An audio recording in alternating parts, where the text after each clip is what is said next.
protein coffee. To get about 200 grams of protein every day, I need to start with 38 grams. While the coffee is brewing, I'll get my mixture ready. 1 raw egg. Not only does it provide 6 grams of protein, but it also provides the creaminess in my coffee. If you like cream, you ought to try using a raw egg. I like the taste of milk, so I'm going to add 1 or 2 tablespoons. That also provides 1 to 2 grams of protein. My coffee should be done.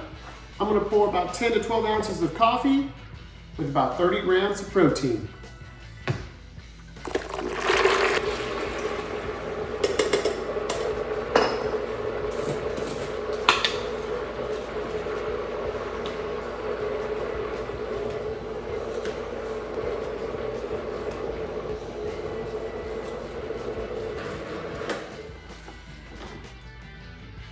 In my opinion, the best way to start the morning.